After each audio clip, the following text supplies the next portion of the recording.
Do your pentatonic solos not sound like what you hear on your favorite records? Do you feel like you have the pentatonic scale down, but it just doesn't sound all that musical?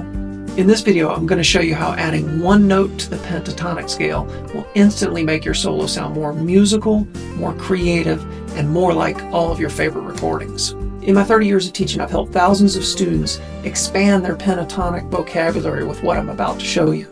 When I learned to add this note to all of my pentatonic shapes, it really leveled up my soloing. So what I'm talking about is turning the major pentatonic and the minor pentatonic into the major blues scale and the minor blues scale. So let's get this straight up front. Anytime you're playing the pentatonic scale, major pentatonic or minor pentatonic, you can add this note to your shapes and get new sounds, new patterns, and it will make your playing sound a whole lot less vanilla.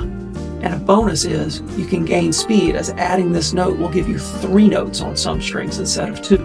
Anytime you play the pentatonic scale, you can add this extra note and turn it into the blues scale. In the minds of most pros, these two scales are exactly the same thing. They're completely interchangeable.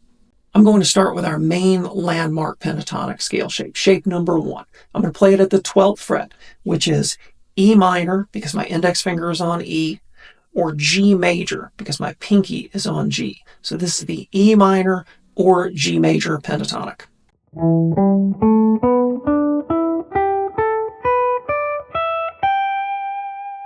I want to quickly emphasize the importance of this relative major, relative minor relationship. Everything we are talking about today will work for major keys or minor keys. By adding this magical blue note, which happens in 2 places on this shape, it really will level up your pentatonic game. So the first place the blue note occurs is on the A string. This gives you 3 half steps in a row. Then I continue on the scale, and the next time this note appears is on the G string.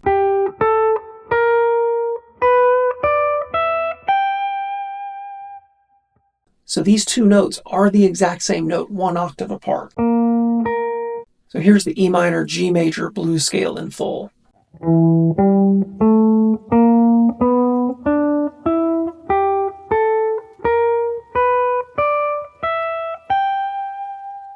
So I'm going to first demonstrate the sound of this over an E minor backing track. 2 side notes. Notice how the extra tension created by the blue note adds a new dimension to the sound of the pentatonic scale. The other bonus is having 3 notes on some strings instead of 2 gives me access to some faster runs.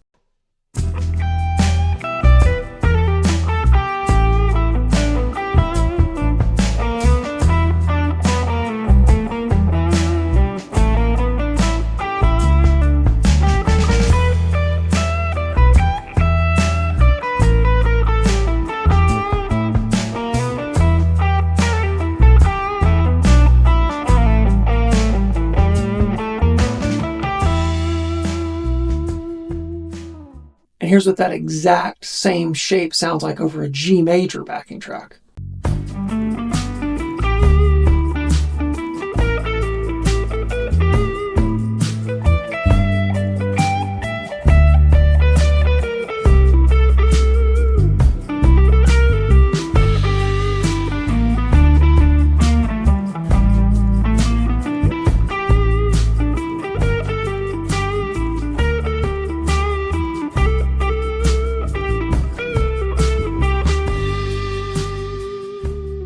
Now let's look at our other landmark shape, shape number 4. The root notes for shape number 4 are on the A string. My index finger is on the note E on the 7th fret. My pinky is on the note G on the 10th fret. This is the other landmark pentatonic shape of the G major or E minor pentatonic scale.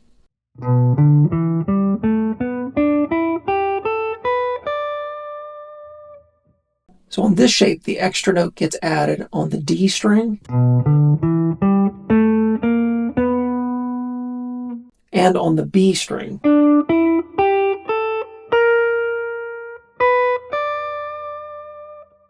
When I'm using shape number 4, I usually shift my index finger up 1 fret when I get to the B string,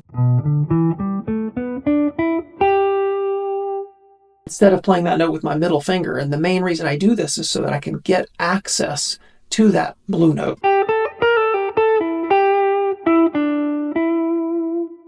Here's what shape number 4 of the blues scale sounds like.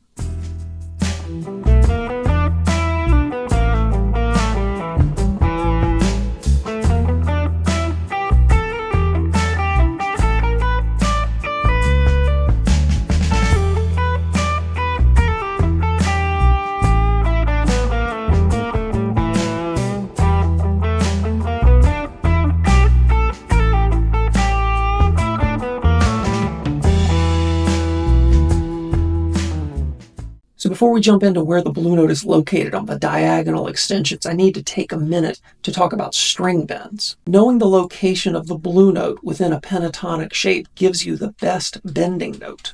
So first, in shape number 1, there was a blue note located on the 15th fret of the G string.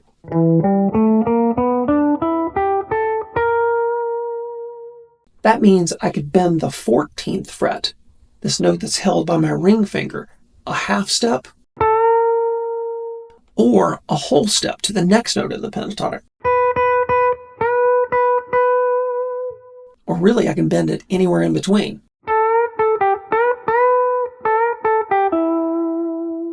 There are 2 takeaways from this. 1, you can be more expressive with this particular bending note because you have more options. And 2, you don't have to be as precise with your bends.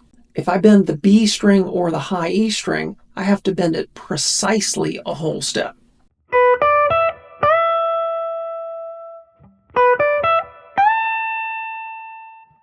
If I bend one of those notes flat,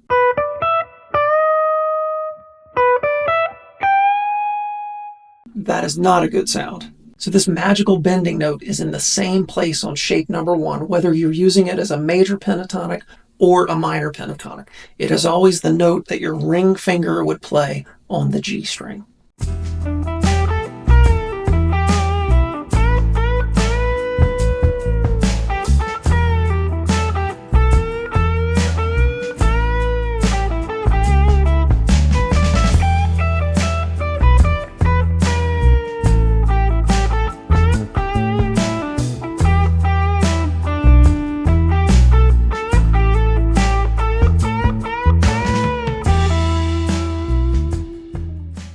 So the best note to bend in shape number 4 is the note that your ring finger plays on the B string.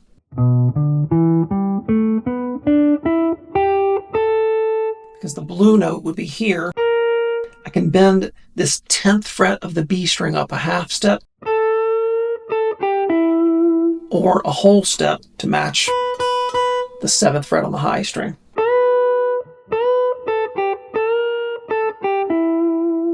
Again, because you can bend this note up a half step or a whole step, you can be more expressive with it, and you don't have to be as precise with the bend.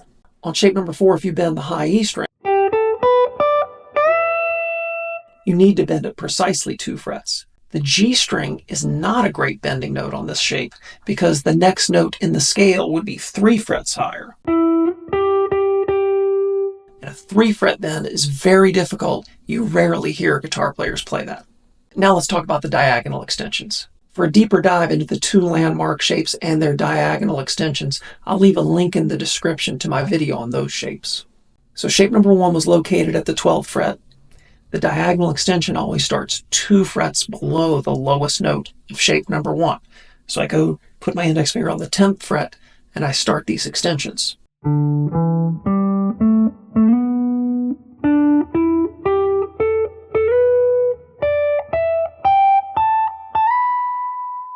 Now, the blue note is easy to find in the diagonal extensions because it is right where the slide occurs.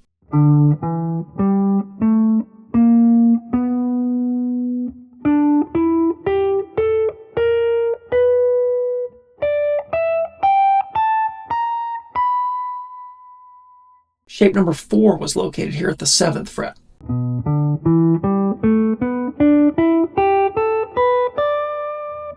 So to get the diagonal extensions for shape number 4, I'd move back 2 frets to the 5th fret, and now I go across 3 strings. And here's my slide on the D string. I go up 2 more strings. And the second slide is here on the B string. So for shape number 4, the blue note also gets added where those slides are. So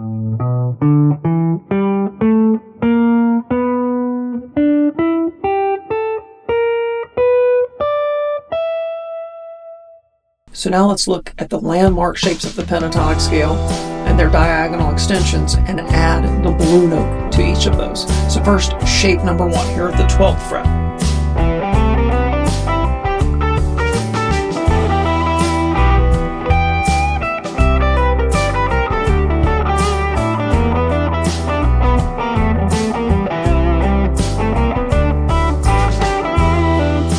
So I get these nice little bursts of notes when I have 3 notes on a string. I can use hammer-ons and pull-offs to play little quick flutters.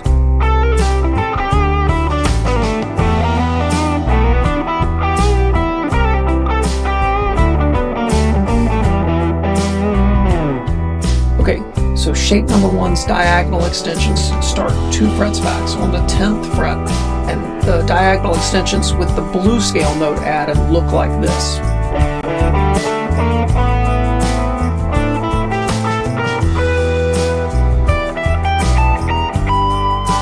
And I can finger that in multiple ways.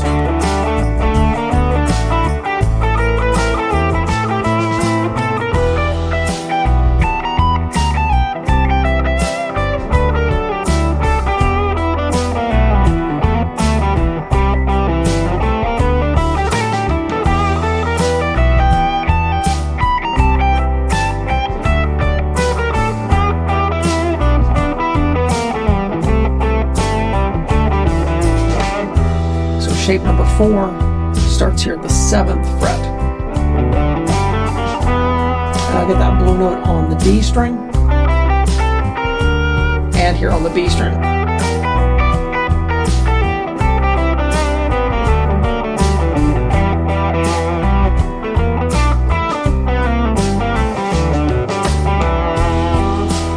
So that blue scale note on both of those shapes gives us the best bending note. So on shape number 1, the blue scale note was on the G string at the 15th fret, so that 14th fret is a great bending note. I can bend a half step, or a whole step, or anywhere in between. And the same with the 10th fret of the B string.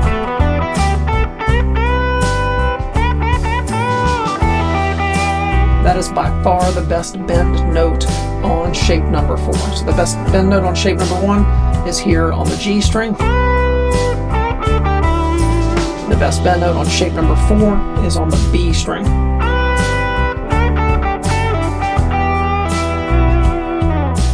So shape number 4's diagonal extensions start here at the 5th fret.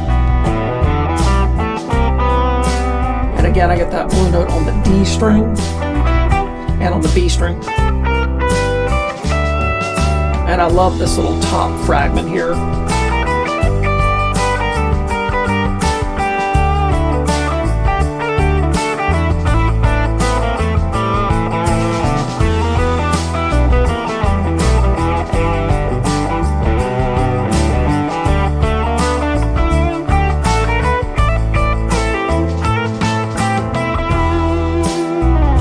So shape number 1 also repeats in open position.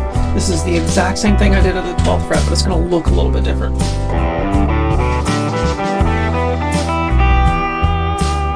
I add the blue scale note to that,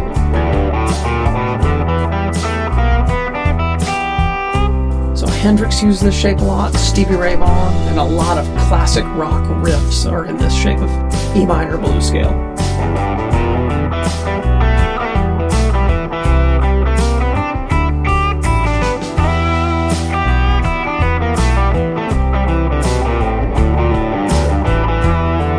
So now I'm just going to freestyle all up and down the neck using all of those shapes.